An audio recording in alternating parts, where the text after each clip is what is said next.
All right, guys, we are going to learn how to make your own logo. This is going to be super fun because now that you know your DJ name, well, you get to decide what is that going to look like when you are branding yourself, when you actually have your logo displayed while you're playing, or on your Instagram account or on flyers when they announce that you're playing at a certain event. So the very first thing that you'll do is you'll hit create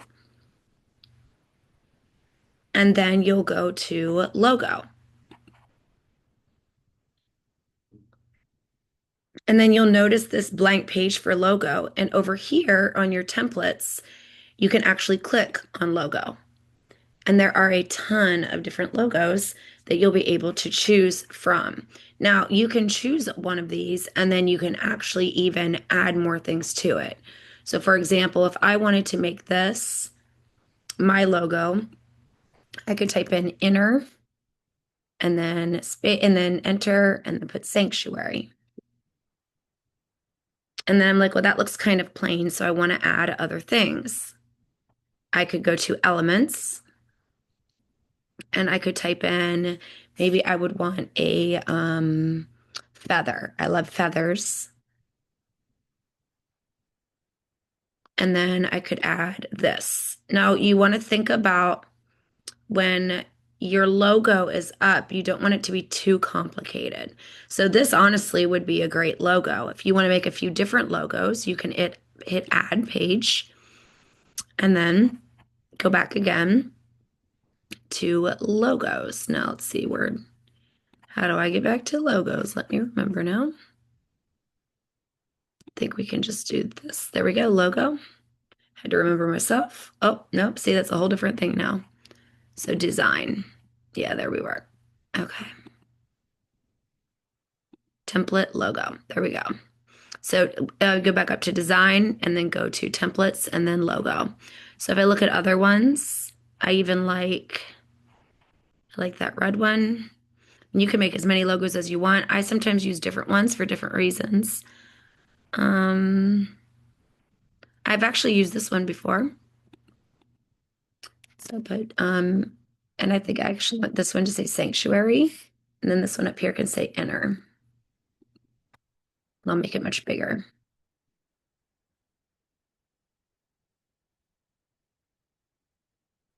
And then maybe this way. Now with something like this, maybe I want to bring something from possibly the internet. So I could click over to a new tab and maybe even just search if I want maybe, hmm, if I want like an intuitive eye. And then I go to images. Okay. I kind of like this one. Now, what you can do is to take a screenshot of this. You would hit command. So the command button, shift, and then number four at the same time. On yours, it'll just take an entire screenshot of it. And then you'll be able to actually like decide what part you want. And then you can save it to your pictures. And I'll show you how to do that later. But with this one, I might just add it here.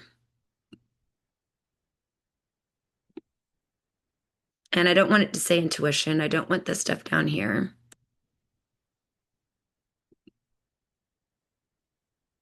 So on your iPad, what you'll have to do is you'd hit Command, Shift, and number four. It would take an entire screenshot of your screen. Then you would be you would have the option to actually single out what you want, like this. The only difference is, because this is on my Mac, it's going to save it to it'll ask you where you want to save it. And if you save it to your photos, then you're going to be able to upload it. Because when you go over here to uploads, you could do upload files and you can upload straight from, and it'll give you an option to save photos here. So if you need help with that, I'll show you. But if you wanted to, and I could even have found Intuitive Eye over in Elements too. Like, look at this. and Elements. Elements is where you can literally just search any graphic, any picture. So really, that's probably all you'll need to do. But if I put Intuitive Eye, see what comes up. I've got a ton of different things. So I could have even had this one. But I did want to show you if you do have like a picture like this and you wanted the background away, you could click on it and then hit BC, or sorry, BG remover. See how it takes that away? So I could even take this away, maybe even just make that another logo. So I have two logos here. Whatever you have saved on here, I'll actually be able to have access to this. So we'll be able to print it for you eventually. And that's how you make your logos. And then just make sure that you save it up here. You can type in what you want to name it, and that'll be your project. And I look forward to seeing what you design.